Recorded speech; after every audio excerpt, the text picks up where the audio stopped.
talk about the ultimate question within real estate. Should you be managing your own properties or hiring out a property manager?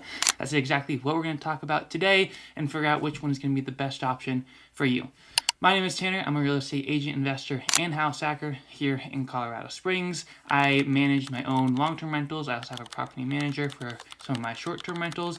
So I've definitely dealt with both sides and will be able to give you a good answer on what you should do and which one you should do in the start of your career and which one you should do at the end or once you've got more experience in real estate. So first, let's talk about the benefits of managing your properties yourself. The best one is going to be that you're saving on that property management fee. With long-term rentals, it's going to be more around 8 to 12%. With mid-term and short-term rentals, it's going to get up to 15 and even 25% in certain areas within the US. Another benefit is that you're going to be able to build personal relationships with your tenants.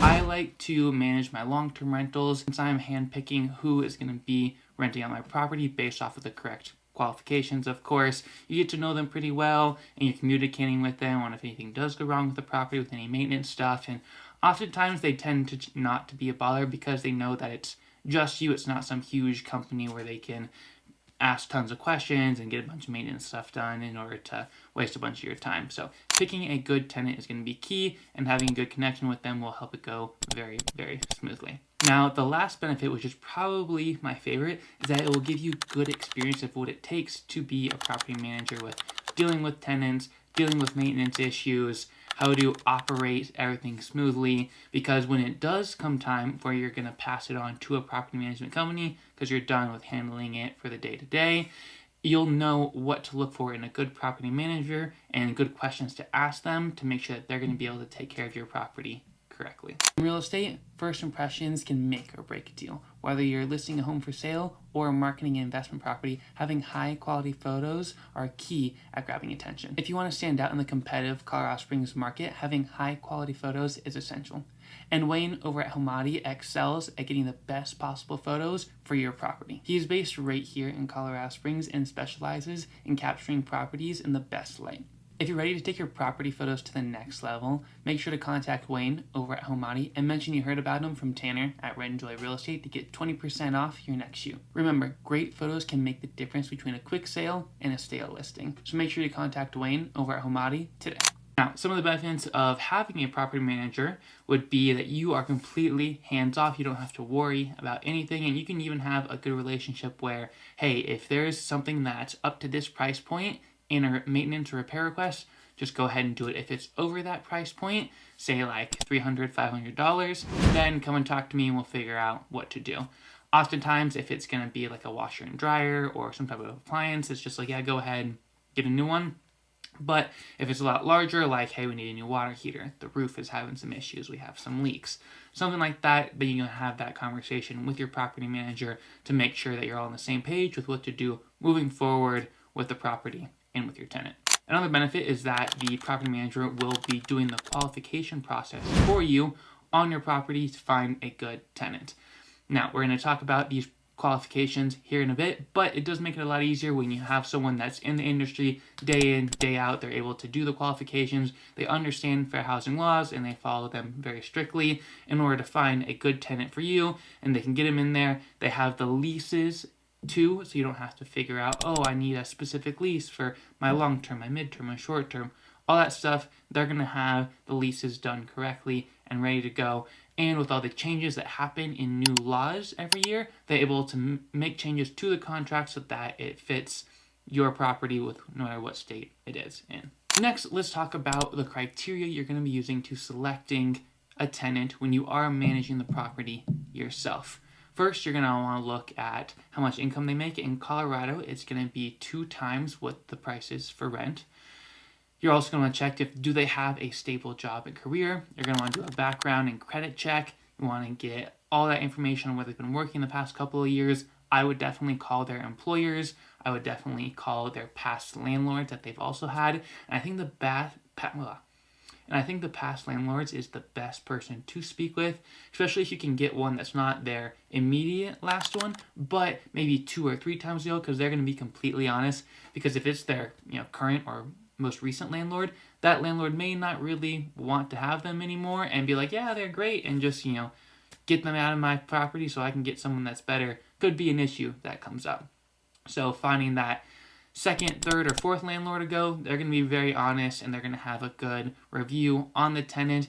And even if something comes up like, hey, maybe their credit score is not hitting the 650 credit score that we want, it's a little bit less, and maybe their job has had some inconsistency, or there's something that comes up on the background check that you're a little iffy about, but if they are telling you, hey, you know, it happened a long time ago, and they have really good landlord references, it may be able to take a risk on that person because of the landlord past references were being very, very good. Another thing that you're going to want to ask for when you are finding a tenant is to have a security deposit. Typically, this is going to be about 1 month to 2 months rent, but it can be different based off of your city and your market, so make sure you check that. The most important aspect of finding a tenant for your property is going to be following fair housing laws. This means that you cannot discriminate based off of race, color, national origin, religion, sex, disability, or familial status. You want to avoid anything with these types of questions, and this is one of those scenarios where it can be best to have a property manager, since they're going to be able to deal with this. They know the right questions to be asking. Now, it's not very tricky. You can kind of avoid it pretty well as long as you just say, hey, we are following these laws according to fair housing. This is the credit score, the criteria that we're looking for. If this matches what you're looking for and you're interested in this property, please reach out to us and fill out an application. Now, filling applications has a bit of a few changes of recent. There's a pretty standard application that can be filled out on Zillow. If you have your own, I would make it as close to the Zillow one as possible. That's where most people end up going. But once you get that application, you're going to want to look it over and make sure that you have a credit and background check too. Zillow oftentimes will do this. I know apartments.com does theirs too. But if it's someone that's coming in, maybe it's a lead from Facebook, because Facebook doesn't do any types of credit and background checks, you're going to want to send them a link of where they can do a credit and background check. Now that you know what to do for getting your criteria of what type of tenant you're going to be searching for, you need to know where you're going to be posting this on what listing websites. The biggest one is Zillow that we just mentioned. Facebook Marketplace, apartments.com are some of the other ones that will have a lot of renters will be looking on. If you're going to be doing something that's more furnished rental with a midterm style, Furnish Finder and Airbnb are going to be ones to go.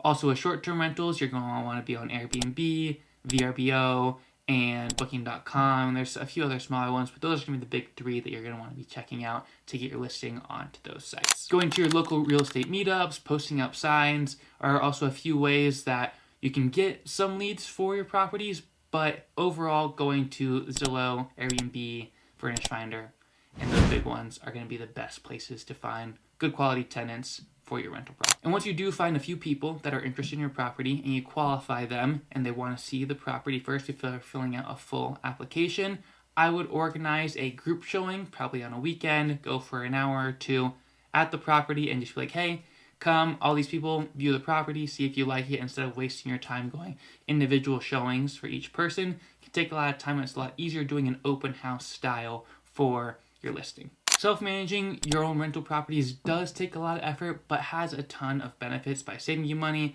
You're learning all of the experience on how it is going to be done. So when you do hire your property manager, you know that you'll find a good one.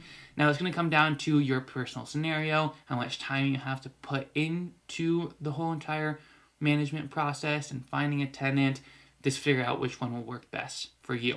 If you're just getting into real estate, I would 100% recommend doing your own property management, finding the tenants, doing the whole process so you can learn it and figure out what is the challenges so you can hire a good person once you do have 3, 4, 5 properties all together, and then you can hire that out to one property manager. Or if you're going to do something that's short-term rental and has a lot more challenges with it, you may want to look to just do a short-term rental property management from the get-go. Thanks for watching. If you have more questions, please let me know down in the comments. We also host a local real estate investor meetup. We meet on the second Thursday every single month at Goat Patch Brewery. You can find us on Facebook at the House Hacker Mafia, and on Instagram, you can find me there at tanner.pile. If you're planning to get photos done on your next listing or rental property, don't forget to reach out to Wayne with Homati to get 20% off your next shoot.